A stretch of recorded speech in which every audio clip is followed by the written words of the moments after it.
অন্তর্বর্তী সরকারের মেয়াদ হতে পারে 4 বছর, আল জাজিরাকে বললেন প্রধান উপদেষ্টা। এখনো নির্ধারণ হয়নি নির্বাচনের দিনক্ষণ। অন্তর্বর্তী সরকার যত বেশি দিন থাকবে বাড়বে সমস্যা, মন্তব্য মির্জা ফখরুলের। প্রধান উপদেষ্টার বক্তব্যে নির্বাচনী রোডম্যাপ না থাকায় হতাশ বিএনপি।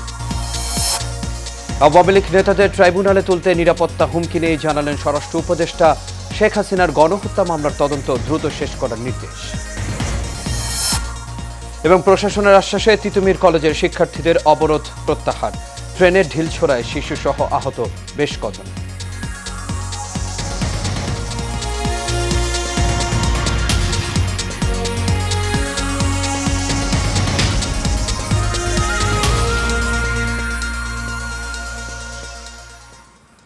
সবাইকে স্বাগত এশিয়ান নিউজে। দর্শক, পুরো সংবাদ জুড়ে আপনাদের সঙ্গে আছি আমি আনোয়ার রাজ। এতক্ষণ শুনছিলেন বিআরবি কেবল ইন্ডাস্ট্রিজ লিমিটেড সংবাদ শিরোনাম। এবার চলে যাচ্ছে পুরো খবরে। অন্তর্বর্তী সরকারের মেয়াদ 4 বছরের কম হবে, এটা আরও কম হতে পারে বলে জানিয়েছেন প্রধান উপদেষ্টা ডক্টর মোহাম্মদ ইউনূস। কাতার ভিত্তিক সংবাদ মাধ্যম আল জাজিরাকে দেয়া এক সাক্ষাৎকারে একথা বলেছেন তিনি। নতুন সংবিধানে সরকারের মেয়াদ 4 বছর হতে পারে বলেও জানান প্রধান উপদেষ্টা। বলেন, বর্তমান সরকার দ্রুত সময়ের মধ্যে নির্বাচন দিতে চায়, তবে এ নির্দিষ্ট সময়সীমা হয়নি এখনও। আজারবাইজানের রাজধানী বাকুতে জলবায়ু সম্মেলনের ফাঁকে তিনি আল জাজিরাকে এই সাক্ষাৎকার দেন। ডক্টর ইউনূস আরও জানান, জনগণ এবং রাজনৈতিক দল যখনই চাইবে তখনই নির্বাচন হবে। বলেন, সবার সাথে যোগাযোগ রাখা হচ্ছে। তারা যদি বলেন সংস্কারের দরকার নেই, নির্বাচন দিন, তবে তাই হবে। এই সরকারের উদ্দেশ্য যত দ্রুত সম্ভব সংস্কারের পরেই নির্বাচন দিয়ে অন্তর্বর্তী সরকারের মেয়াদ শেষ করা। গত 16 বছরে দুর্নীতিতে নিমজ্জিত ছিল বাংলাদেশ। সেখান থেকে দেশকে বের করার চেষ্টা করছে অন্তর্বর্তীকালীন সরকার।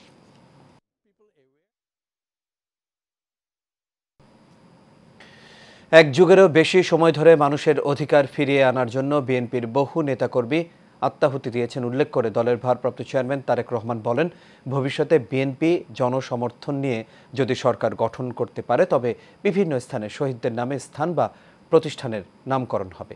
বিকেলে আমরা বিএনপি পরিবার সংগঠনের পক্ষ থেকে জাতীয় প্রেস ক্লাবে হুইল চেয়ার বিতরণ কর্মসূচিতে ভার্চুয়ালি যোগ দিয়ে এই কথা বলেন তিনি।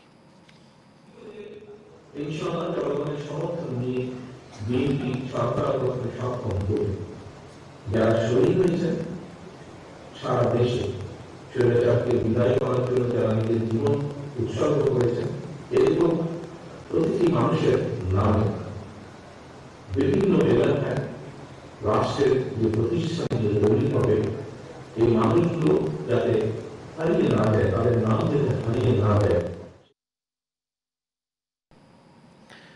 অন্তর্বর্তী সরকার নির্বাচিত নয়, তাদের ম্যান্ডেট নেই, তাই যৌক্তিক সময়ে সংস্কার শেষ করে নির্বাচন দেওয়ার আহ্বান জানিয়েছেন বিএনপির মহাসচিব মির্জা ফখরুল ইসলাম আলমগীর। সকালে জাতীয় প্রেস ক্লাবে মাওলানা ভাসানীর মৃত্যুবার্ষিকীর আলোচনা সভায় তিনি এই কথা বলেন।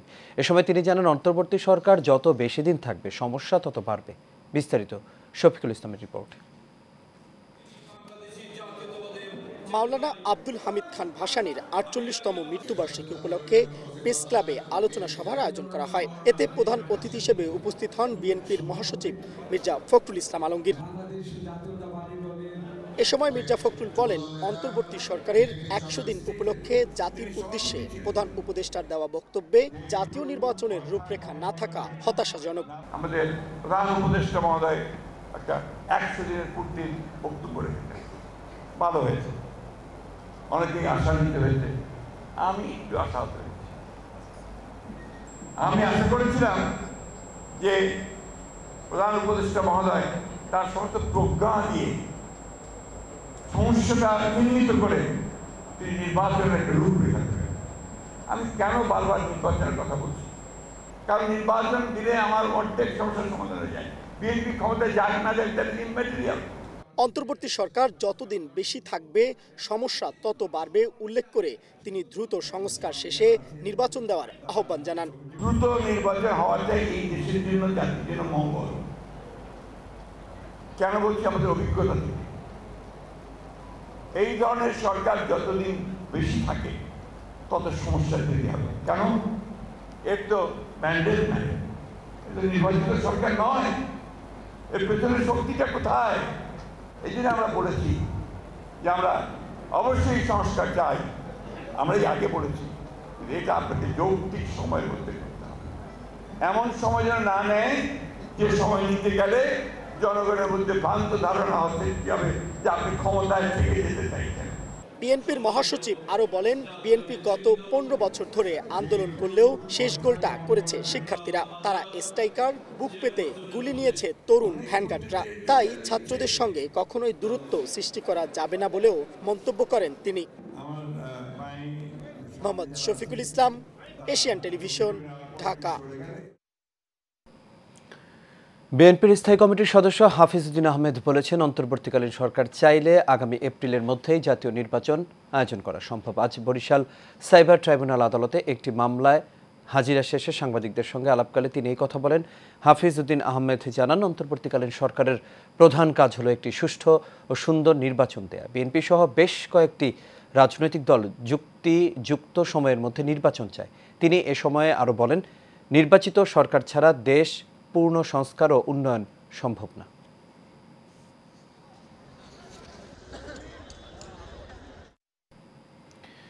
আওয়ামী লীগ নেতাদের ট্রাইব্যুনালে তোলা কিংবা বিজয় দিবস ঘিরে কোনো নিরাপত্তার হুমকি নেই বলে জানিয়েছেন স্বরাষ্ট্র উপদেষ্টা অবসরপ্রাপ্ত লেফটেন্যান্ট জেনারেল জাহাঙ্গীর আলম। সচিবালয়ে বিজয় দিবস উপলক্ষে আইনশৃঙ্খলা সংক্রান্ত এক সভা শেষে এসব কথা জানান তিনি। এ সময় বাংলাদেশে আসা পাকিস্তানি জাহাজ নিয়ে ভারতীয় গণমাধ্যম ভুল তথ্য দিচ্ছে উল্লেখ করে স্বরাষ্ট্র উপদেষ্টা বলেন, দেশের গণমাধ্যমের উচিত সঠিক তথ্য তুলে ধরা। বিস্তারিত নূর মোহাম্মদ ভূঁইয়ার রিপোর্টে। মহান বিজয় দিবস 2024 যথাযোগ্য মর্যাদায় উদযাপনের লক্ষ্যে এবং জাতীয় কর্মসূচি সুষ্ঠুভাবে বাস্তবায়নে আইনশৃঙ্খলা নিয়ন্ত্রণের সার্বিক নিরাপত্তা ব্যবস্থা গ্রহণের বিষয়ে বৈঠক করেন স্বরাষ্ট্র উপদেষ্টা জাহাঙ্গীর আলম চৌধুরী। সভা শেষে তিনি বলেন, 16ই ডিসেম্বরকে ঘিরে দেশের সিকিউরিটির কোনো সমস্যা নেই। আইন শৃঙ্খলা পরিস্থিতি এখানে কোনো সমস্যা নাই। যেমন ধরেন রাস্তা যারা যাবে ওখানে তাদের জন্য রাস্তাঘাট মানে স্পেশালি ট্রাফিকটা ভালোভাবে থাকে, যেন সবাই যেমন যেতে পারে, এই জন্যই ব্যবস্থা করা। তারপরে আমাদের ক্ষেত্রে মেইন একটা আলোচনা হচ্ছে আমাদের সব জায়গায় যে জাতীয় পতাকাটা উত্তোলন করব, এই পতাকার যে রং অনেক সময় দেখেন যে এক এক জায়গায় এক এক রঙের করে ফেলে, এইটা যেন না হয়, একই রঙের যেন হয় এবং আমাদের যে স্ট্যান্ডার্ড সরকারি ইসে থেকে দেওয়া ওইটা হয়। তারপরে যে আমাদের আলোকসজ্জাটা এটা যেন খুব ভালোভাবে আলোকসজ্জা হয়, এই ব্যাপারেও আলোচনা হয়েছে। বাংলাদেশে আসা পাকিস্তানের জাহাজ নিয়ে ভারতীয় গণমাধ্যম ভুল তথ্য দিচ্ছে উল্লেখ করে জাহাঙ্গীর আলম চৌধুরী বলেন, দেশের গণমাধ্যমের উচিত সঠিক তথ্য তুলে ধরা। ইন্ডিয়ান মিডিয়া অনেক কিছু বলে, আপনারাও বলেন, সত্যি ঘটনাটা আপনারা প্রকাশ করে দেন, হয়তো ইন্ডিয়ান মিডিয়া এক সময় বন্ধ হয়ে যাবে। আপনারা তো জানেন, আপনারা জানেন না ভাই, এই কথা কাছে আপনারা সব জানেন। পাকিস্তান থেকে সরাসরি জাহাজের আসার বিষয়ে চট্টগ্রাম সফর করবেন বলেও জানান স্বরাষ্ট্র উপদেষ্টা। ওটার ব্যাপারে আমি কালকে চিটাগাং যাচ্ছি। নূর মোহাম্মদ ভূঁইয়া, এশিয়ান টেলিভিশন, ঢাকা। জুলাই আগস্টের গণহত্যা ও মানবতা বিরোধী অপরাধে জড়িত থাকার অভিযোগে সাবেক প্রধানমন্ত্রী শেখ হাসিনার বিরুদ্ধে মামলার তদন্ত কাজ 1 মাসের মধ্যে শেষ করার নির্দেশ দিয়েছেন আন্তর্জাতিক অপরাধ ট্রাইব্যুনাল। এই সময়ের মধ্যে শেখ হাসিনাকে গ্রেপ্তারের নির্দেশও দেওয়া হয়েছে। আন্তর্জাতিক অপরাধ ট্রাইব্যুনালের কার্যতালিকায় শেখ হাসিনার মামলাটিও ছিল। শুনানি শেষে তার বিরুদ্ধে হওয়া মামলার তদন্ত কাজ শেষের সময় নির্ধারণ করে দেন ট্রাইব্যুনাল। এছাড়া পরোয়ানাভুক্ত আরও 45 আসামিদের বিষয়েও তদন্ত শেষ করার নির্দেশ দেওয়া হয়েছে। ট্রাইব্যুনালের চেয়ারম্যান বিচারপতি মোহাম্মদ গোলাম মর্তুজা মজুমদারের নেতৃত্বে 3 সদস্যের ট্রাইব্যুনাল এই আদেশ দেন। এদিকে জুলাই আগস্টের গণহত্যায় জড়িত থাকার অভিযোগে গ্রেপ্তার হওয়া সাবেক 9 মন্ত্রীসহ 13 জনকে কারাগারে পাঠিয়েছেন আন্তর্জাতিক অপরাধ ট্রাইব্যুনাল। আজ তাদের আদালতে হাজির করা হয়। শুনানি শেষে আদালত তাদেরকে ফের কারাগারে পাঠানোর আদেশ দেন। এর আগে সকাল 10টার দিকে তাদের প্রিজন ভ্যানে করে আদালতে হাজির করা হয়। গ্রেপ্তারি পরোয়ানা জারি করা 46 জনের মধ্যে এই প্রথম মানবতা বিরোধী অপরাধের অভিযোগে তাদের ট্রাইব্যুনালে তোলা হলো। এদিকে অন্য একটি মামলায় রিমান্ডে থাকায় আব্দুর রাজ্জাককে আজ ট্রাইব্যুনালে হাজির করা হয়নি।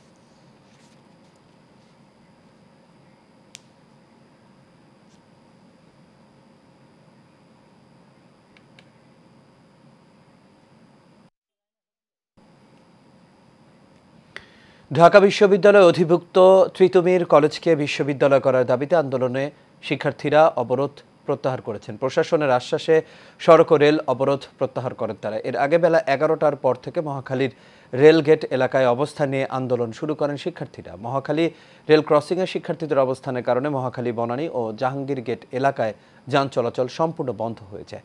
ট্রেনের যাত্রী থেকে শুরু করে সড়ক পথের যাত্রীও চরম ভোগান্তিতে পড়েন।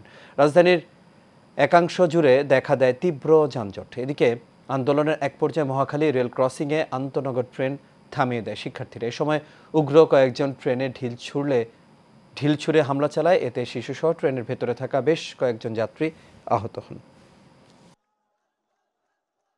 ব্রাহ্মণবাড়িয়ার বাঞ্ছারামপুরে তুচ্ছ ঘটনায় উপজেলা বিএনপির দুই গ্রুপের সংঘর্ষে অন্তত 50 জন আহত হয়েছেন। এদের মধ্যে গুরুতর আহত অবস্থায় উপজেলা বিএনপির সাবেক যুগ্ম সাধারণ সম্পাদক জালাল উদ্দিন বাদল, উপজেলা যুবদলের যুগ্ম আহ্বায়ক মোসাম্মদ হায়দার, বিএনপির কর্মী অরুণ মিয়া, ফুল মিয়া, দানু মিয়া, কেশবপদ দাস সহ 6 জনকে ঢাকা মেডিকেল কলেজ হাসপাতালে প্রেরণ করা হয়েছে। বাকিরা প্রাথমিক চিকিৎসা নিয়েছে। এ সময় কয়েকটি দোকান, ঘর ও কয়েকটি মোটরসাইকেলে আগুন ধরিয়ে দেয় বিক্ষুব্ধ নেতাকর্মীরা। দুপুর 12:30টার দিকে উপজেলার সদরের প্রতাপগঞ্জ বাজারে মুসা মার্কেটের সামনে এই সংঘর্ষের ঘটনা ঘটেছে।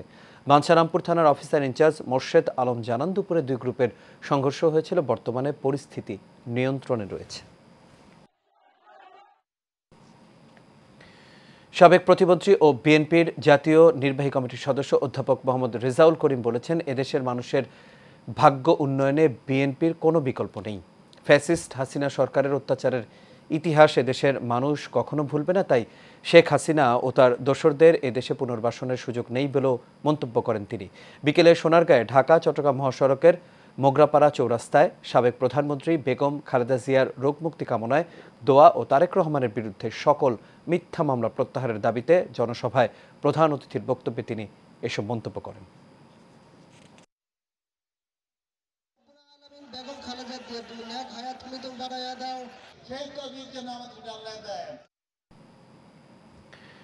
কুমিল্লার মুরাদনগরে পূর্ব শত্রুতার জের ধরে শতাধিক ফলজ ও বনজ গাছ কেটে ফেলেছে দুর্বৃত্তরা। এতে লক্ষাধিক টাকার ক্ষতি হয়েছে বলে জানিয়েছেন ভুক্তভোগী আমির হোসেন। তিনি জানান, আলী আশরাফ ও তাজুল ইসলামের নেতৃত্বে প্রায় 200 জনের একটি সন্ত্রাসী বাহিনী বাগানের গাছগুলো কেটে নিয়ে যায়। এই ঘটনায় 11 জনকে আসামি করে থানায় একটি লিখিত অভিযোগ দায়ের করেছেন তিনি।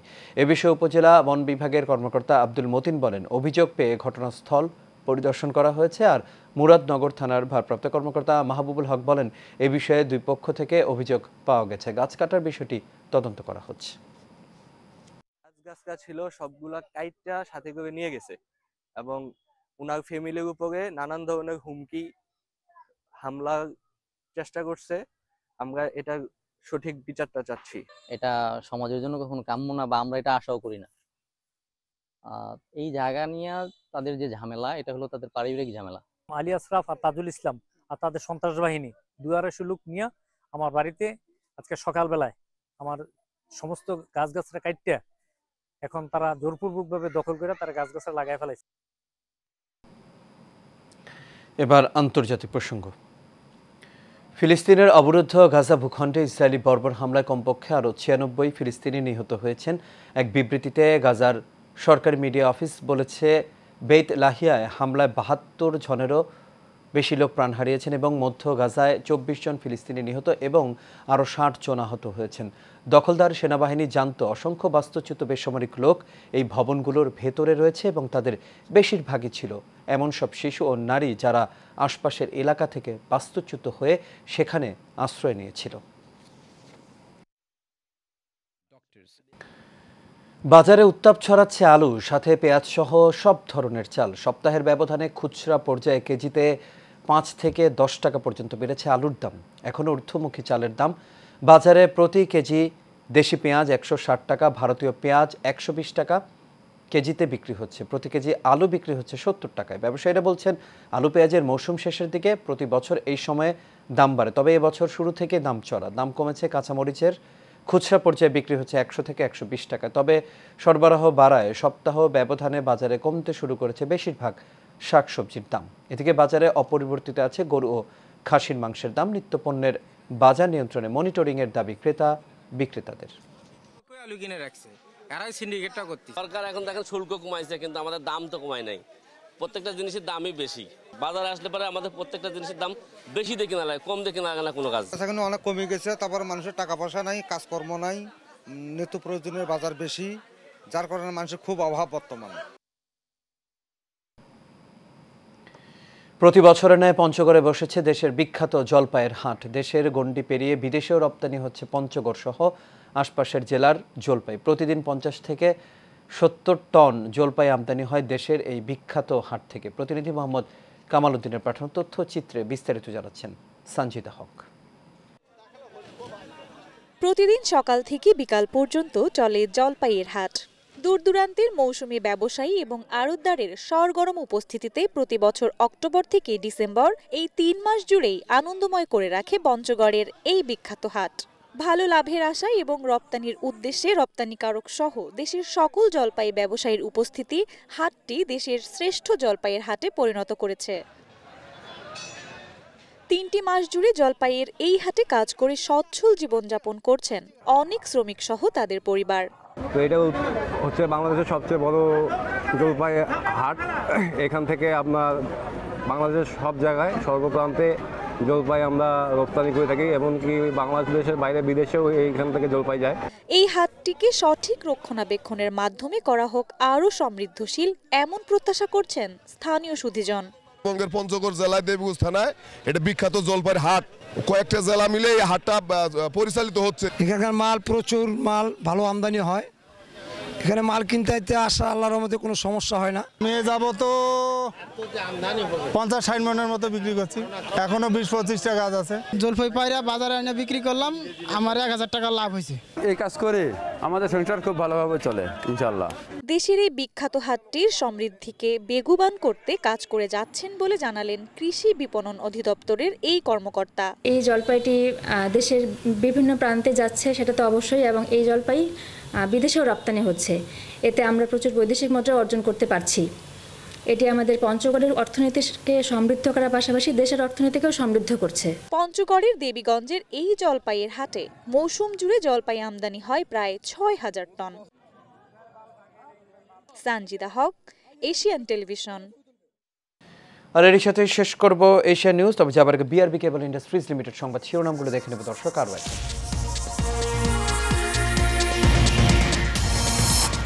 অন্তর্বর্তী সরকারের মেয়াদ হতে পারে 4 বছর, আল জাজিরাকে বললেন প্রধান উপদেষ্টা। এখনও নির্ধারণ হয়নি নির্বাচনের দিনক্ষণ। অন্তর্বর্তী সরকার যত বেশি দিন থাকবে বাড়বে সমস্যা, মন্তব্য মির্জা ফখরুলের। প্রধান উপদেষ্টার বক্তব্যে নির্বাচনী রোড ম্যাপ না থাকায় হতাশ বিএনপি। আওয়ামী লীগ নেতাদের ট্রাইব্যুনালে তুলতে নিরাপত্তা হুমকি নিয়ে জানালেন স্বরাষ্ট্র উপদেষ্টা। শেখ হাসিনার গণহত্যা মামলার তদন্ত দ্রুত শেষ করার নির্দেশ। এবং প্রশাসনের আশ্বাসে তিতুমির কলেজের শিক্ষার্থীদের অবরোধ প্রত্যাহার, ট্রেনের ঢিলছোড়ায় শিশুসহ আহত বেশ কম।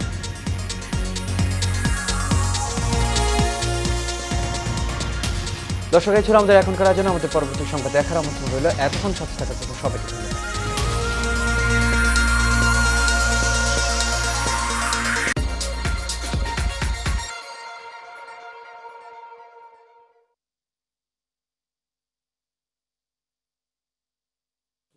চার পাঁচ